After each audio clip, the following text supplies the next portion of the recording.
Hola y bienvenidos todos a este primer episodio del podcast que vamos a hacer junto con los profesores de valoración y razonamiento.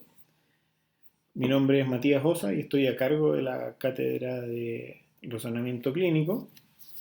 Hola, mi nombre es Nelson Adrian, estoy a cargo de las asignaturas de electivo de mención musculoesquelética y las asignaturas también de músculo esquelético 1 y 2.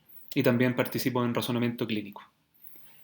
Y hoy vamos a hablar sobre la utilidad y la validez de las pruebas clínicas diagnósticas. Ahora, ¿por qué será necesario saber esto de la utilidad de las pruebas diagnósticas? ¿Qué tan útil puede ser una prueba diagnóstica durante el proceso de evaluación y para el proceso de razonamiento clínico?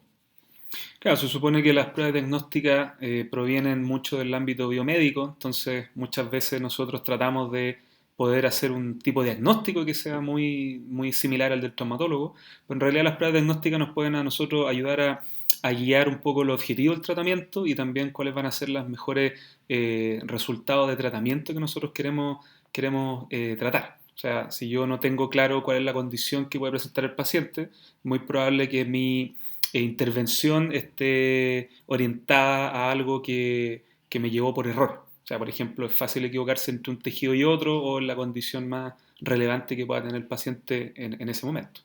Entonces es necesario conocer qué tan útil, qué tan válida y qué tan confiable es cualquier prueba o cualquier medición para saber si de verdad le podemos creer a los resultados de esa prueba. Claro, normalmente uno cuando aprende los test diagnósticos, desde la palpación, gonometría, postura, hasta los test ortopédicos, normalmente uno trata de aplicar lo más que pueda, pero la verdad es que la evidencia ha mostrado con los años que muchos no cumplen con criterios estadísticos importantes, que vale la pena conocerlos para poder seleccionar los mejores test. O sea, no por hacer 20 pruebas en el hombro, por ejemplo, uno va a llegar a un resultado más certero. De hecho, es al contrario. Y de que hay 20 pruebas para el hombro, hay mucho más de 20 pruebas para el hombro. Probablemente hay más. Entonces, cuando nos enfrentemos a la literatura en que vamos a buscar de qué manera hacer un diagnóstico o llegar a identificar una patología, nos vamos a encontrar con muchas pruebas diagnósticas y eso nos puede dificultar un poco la selección.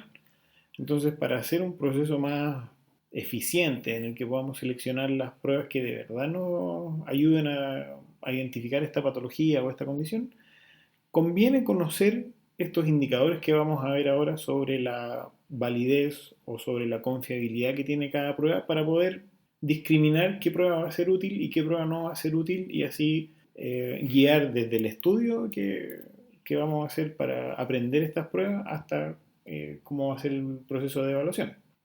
Claro, lo bueno es que en los últimos años han salido no solamente estudios científicos, sino que también existen ya libros publicados que tienen estos valores incluidos. Entonces es necesario que uno sepa entender qué significa estos valores estadísticos para que uno pueda seleccionar las mejores herramientas al momento de ir a evaluar. Ya, entonces, ¿cuál es la sugerencia? Aprendamos una prueba, busquemos dentro de estos libros que mencionaba Nelson, aquellas pruebas que nos resulten útiles. Y vamos a encontrar una prueba que va a resultar útil primero si es que es confiable. Claro. La confiabilidad tiene que ver con la capacidad de la prueba de darnos valores consistentes entre las mismas condiciones. Claro, por ejemplo, una pesa, si yo me subo a la balanza esta pesa para ver la masa y me dice que peso, no sé, 50 kilos, me bajo, me vuelvo a subir, debería pesar siempre lo mismo. Entonces ahí yo puedo decir que la herramienta o el instrumento de evaluación es confiable. Entonces, la confiabilidad tiene que ver con la reproducibilidad del resultado. Claro. No necesariamente con si yo le puedo creer o me está diciendo efectivamente lo que yo estoy buscando. Especialmente en pruebas diagnósticas donde el resultado lo podemos clasificar en positivo o negativo. Claro. Ya pruebas de provocación, en que va a ser positiva cuando le duele al sujeto y va a ser negativa cuando no le duele. ¿Ya? Una prueba así sería confiable si es que cada vez que yo vuelvo a repetir la prueba, el resultado sigue siendo el mismo si no ha cambiado la condición del paciente. Claro, el problema es que muchas veces la mayoría de las evaluaciones que nosotros utilizamos ya ni siquiera cumplen con ser válidas, porque muchas veces, perdón, confiables, porque muchas veces cuando nosotros medimos en diferentes periodos de tiempo, en diferentes días incluso, podemos llegar a conclusiones distintas. Entonces, eso ya ensucia un poco la selección del mejor instrumento. Ahora, cuando tú dices que puede variar mucho entre un día y otro, estamos asumiendo que estamos midiendo lo mismo, estamos evaluando en las mismas condiciones, pero ahí el error es de la prueba y no es que me ha detectado un cambio efectivo en la variable. Claro, porque también existe y está estudiado también que el hecho de, por ejemplo, evaluar a una persona en la mañana, ya hay diferencia notable en el evaluador y en la presentación del cuadro. Así que, claro, en condiciones controladas diríamos que debería ser confiable.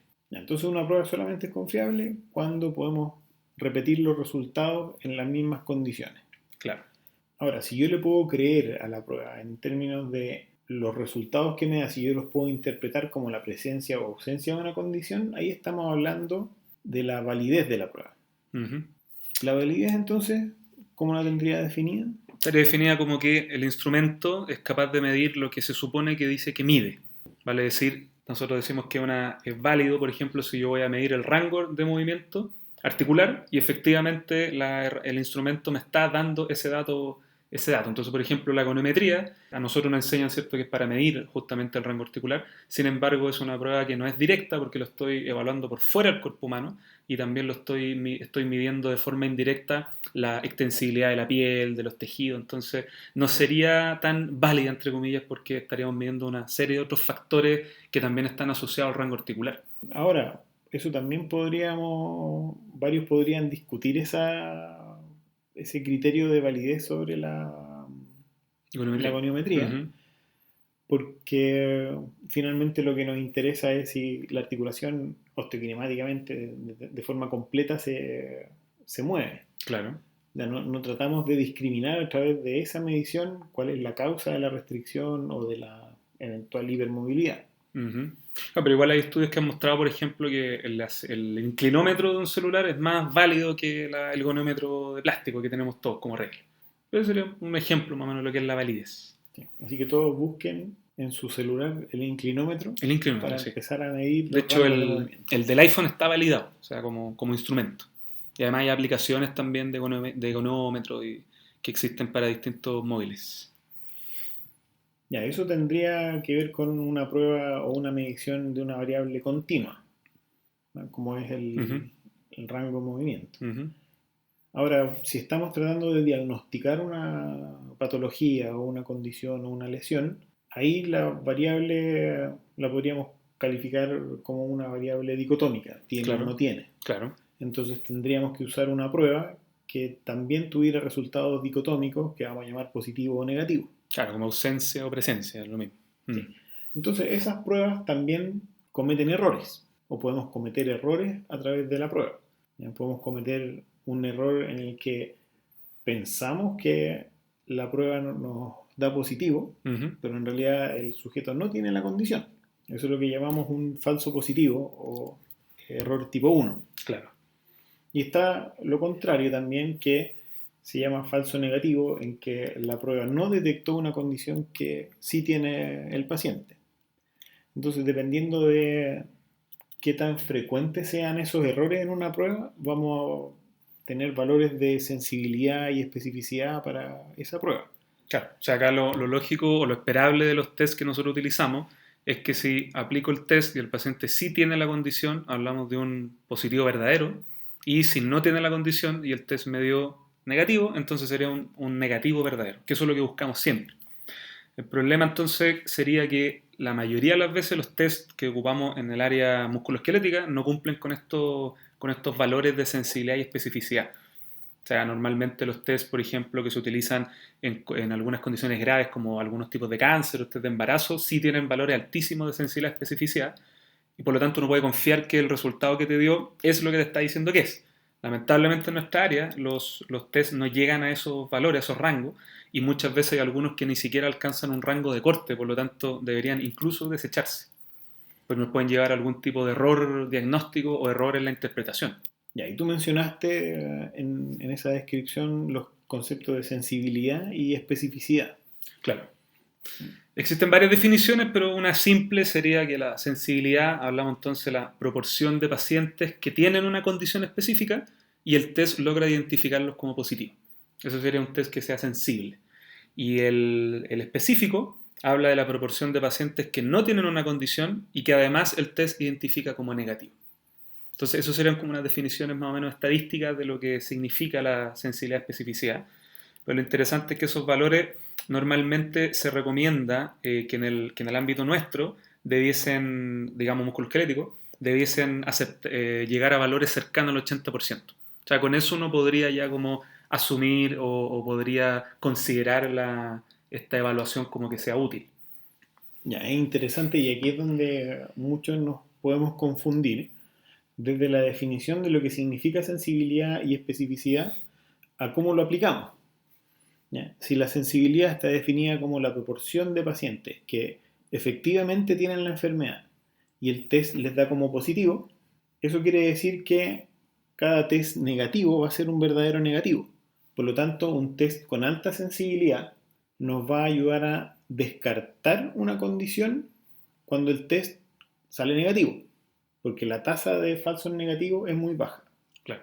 Por otro lado, en la especificidad, que tiene que ver con la proporción de pacientes que no tienen la condición y el test detecta como negativo, entonces cuando el test dio positivo, ese test me confirma que el paciente tiene la condición que yo estoy buscando. Entonces, a un test con alta sensibilidad yo le debería creer más al valor negativo, Claro. y al test con alta especificidad yo le voy a creer más al valor positivo.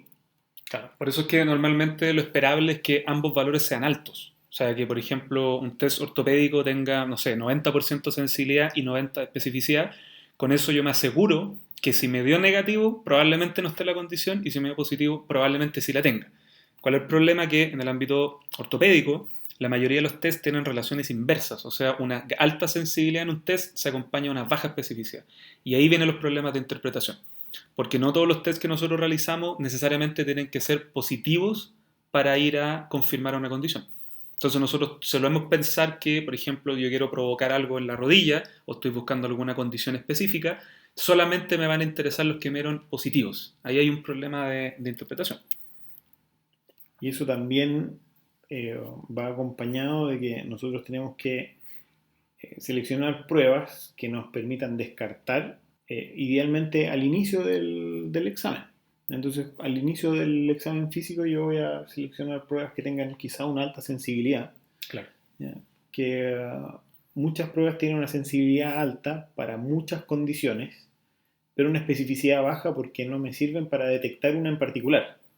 Entonces yo al inicio de mi examen físico puedo descartar una gama de patologías utilizando pruebas que sean sensibles para esas patologías, y eso también me hace quizá más eficiente mi evaluación. Claro, para cerrar un poquito la idea, los tests que son altamente sensibles entonces podrían tener un uso como screening, ya para hacernos una idea global o para intentar encontrar una condición. Un ejemplo, el test de squat o de sentadilla se utiliza al principio cuando un paciente llega con algún problema de miembro inferior, extremidad inferior. Entonces, si este test me da negativo, ¿ya? Yo podría confirmar que el paciente no tiene algo relacionado como intraarticular, o sea, no tiene algún tipo de problema mecánico, o sea, como un ejemplo. Y por otro lado, los test que son específicos o altamente específicos sí me servirían como confirmación diagnóstica y es mejor realizarlos al final de mi proceso evaluativo, una vez que yo ya tengo todas las ideas o ciertos diagnósticos diferenciales, hipótesis que estoy barajando. Eso, claro, cuando ya me quedan pocas hipótesis por comprobar, cuando ya el examen físico ya está terminando y me quedan algunas dudas, seleccionar esas pruebas que tengan una mayor especificidad para estas hipótesis que yo estoy manejando al final del examen y que todavía no he podido comprobar o no he podido confirmar. Claro. Ahora, nos queda dentro de lo que es la estadística de estas pruebas especiales, las razones de probabilidad, Claro. que en inglés son los likelihood ratios y se simbolizan con un LR positivo o negativo. Y estos son más difíciles de entender desde su origen, pero la interpretación es más o menos simple. Normalmente el likelihood ratio o el cociente de probabilidad también se le llama, es una fórmula matemática que toma estos valores de sensibilidad y especificidad Se hace un pequeño cálculo y así en forma muy resumida te dice si me estoy acercando a un cierto diagnóstico, en el caso del LR positivo, o si me alejo de un cierto diagnóstico o LR negativo. ¿Ya? También como definición podríamos decir que estos valores indican cuánto un tipo específico de test diagnóstico puede aumentar o disminuir la probabilidad pretest y post-test. Que eso ya es como una explicación un poquito más compleja, más enredada. Así que quedémonos con la idea de que el LR o Likelihood Rate entonces me puede ayudar porque me acerco a un cierto diagnóstico o me alejo. Entonces cuando nosotros veamos el valor de LR más o LR menos, deberíamos entender a qué se refiere. Y eso parte de la base entonces de los valores que tiene el test de sensibilidad y de especificidad. Entonces, yo parto desde el paciente tiene una probabilidad de tener una condición y antes de que hagamos ninguna prueba, esa probabilidad es la probabilidad pretest, Claro. ¿no es cierto? Uh-huh. Entonces yo hago el test y la probabilidad se modifica, o no, o se modifica mucho, o se modifica poco. Y ahí yo tengo mi probabilidad post-test. Entonces, un valor de LR elevado, ya por ejemplo, un valor de LR más elevado, me va a decir que cuando el test sale positivo, la probabilidad de que esté la condición sea muy alta. Y cuando el test sale negativo y tengo un menos LR, un likelihood ratio negativo, bajo, me va a decir que la probabilidad de que está esa condición, ahora teniendo esta nueva información, sea mucho más baja. Claro, normalmente cuando hablamos de un valor alto, si nosotros lo ponemos en una escala, sería un valor mayor a 5. En el caso del LR positivo, eso me diría que me acerco a un cierto diagnóstico. Y el LR negativo debería ser menor a 0.2. Por lo tanto, de ahí yo, con un valor menor a esto, yo podría decir sí, entonces esta persona efectivamente no tiene un cierto diagnóstico o una cierta condición.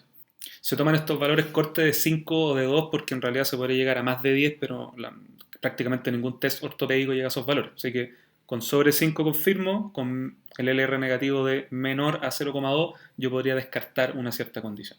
Entonces, un poco juntándolo con los conceptos de sensibilidad y especificidad, el likelihood ratio positivo va junto con la especificidad del test y nos dice el valor del resultado positivo del test. Entonces, cuando un test tiene un más LR o un LR más elevado o una especificidad alta, me va a confirmar que el paciente tiene la condición que estoy buscando o para lo que es el test, cuando el test sale positivo. Por otra parte, el likelihood ratio negativo y la sensibilidad, esos son los valores que yo me voy a fijar si el test me sirve para descartar la condición. Claro. Entonces, por eso uno al final puede llegar a la conclusión si el test a mí me sirve como screening, al principio lo ocupo para descartar, o me podría servir como confirmación. Usualmente lo hacemos luego de todo el proceso evaluativo. Entonces, este screening, que lo pueden encontrar en algunos textos traducido como tamizaje, sirve para detectar cosas más o menos gruesas, más o menos generales, no tan específicas al inicio del examen físico. Entonces, esta prueba que puede tener o una alta sensibilidad o un bajo LR negativo, me puede servir al inicio como un screening. Y la contraparte, es el test que tiene una alta especificidad o un alto LR positivo, y ese lo voy a usar al final para confirmar las condiciones que todavía no estoy seguro si el paciente tiene o no. Uh-huh. Si quieres, veamos algunos ejemplos para ponerlo en perspectiva. Ya, veamos ejemplos. Ya. Tomemos dos tests muy típicos que se hacen en el hombro, los cuales son el test de Speed, ¿ya? Y el test de Jergason. Si no los conocen, los pueden buscar, pero normalmente se utilizan para detectar algún tipo de condición, ya sea en el caso de la lesión de SLAP o usualmente en algún tipo de trastorno del tendón del bíceps, ¿ya? Normalmente la cabeza larga. Si nosotros lo interpretamos como normalmente uno lo entiende, si yo aplico el test y me da positivo, en este caso sería que al paciente le duele, si lo tomamos como la respuesta, uno diría, ok, entonces el paciente tiene una tendinopatía o tiene algún trastorno del tendón del bíceps. Pero si nosotros vamos a observar los valores, ¿ya? Acá tenemos unos que están estudiados de algunos estudios, en este caso del año 2004, que mostraba que los valores de sensibilidad son 0,32, la especificidad 0,75, o que es lo mismo 75% de 32%. El LR positivo era de 1,28 y el LR negativo 0,91. Entonces, si nosotros vamos a interpretar esto, vemos que la sensibilidad es 32%. Y habíamos dicho que para que sea un valor interesante debería ser mayor a 80. Lo mismo con la especificidad, es de 75 y debería ser mayor a 80. Entonces, solamente mirando los valores sensibilidad y especificidad, podríamos decir que el test de SPEED no cumple con lo mínimo que se le debería pedir a un test de evaluación. Si nos vamos solamente con el valor de especificidad, que es cercano al 80, podríamos decir que la utilidad sería, ¿verdad?, que si el test me da positivo, yo podría como confirmar la condición. ¿Cuál es el problema? Que cuando vamos a ver el LR positivo es de solamente 1,28 y habíamos dicho que para que sea útil debería ser sobre 5. Eso, ¿qué quiere decir esto en conclusión? Que el test no me confirma ni me descarta una condición y tampoco se acerca o se aleja a un diagnóstico. Por lo tanto, sería casi como tirar una moneda al aire, básicamente, y como ver si el paciente le achuntamos o no le achuntamos la condición que tenía. Sí, no cambia significativamente, Claro. no cambia casi nada la probabilidad post-test con ese. Claro, Con y si esa nos vamos evaluación. con el otro test de Jergason, vemos que los valores son parecidos. De este mismo estudio, la sensibilidad es de un 43%, especificidad ligeramente más alta, un 79%, el LR positivo 2.0 y el negativo 0,70. O sea, también se aleja de los valores mínimos que deberíamos pedir. Por lo tanto, la evidencia hoy en día que ha dicho en base a estos test que no son útiles en la práctica clínica. O sea, si yo quiero diagnosticar o quiero asegurarme que el paciente tiene una condición del bíceps, sabemos que estos dos test no van a darnos una respuesta real o certera de que el paciente tenga o no tenga esta condición. En otras palabras, ¿qué significaría? Que si me llega un paciente con dolor inespecífico de hombro y le aplico cualquiera de estos dos test, es probable que me dé positivo, pero porque tenga otra condición. O sea, si tiene alguna inflamación de la bursa o tiene una patología del supraespinoso o cualquier otra condición dentro del hombro, es muy probable que me dé positivo o que me dé negativo. Entonces no me asegura ni me descarta absolutamente nada. O sea, puede salir negativo incluso cuando el paciente tiene la Claro, condición que está eso en buscando. otras palabras, claro.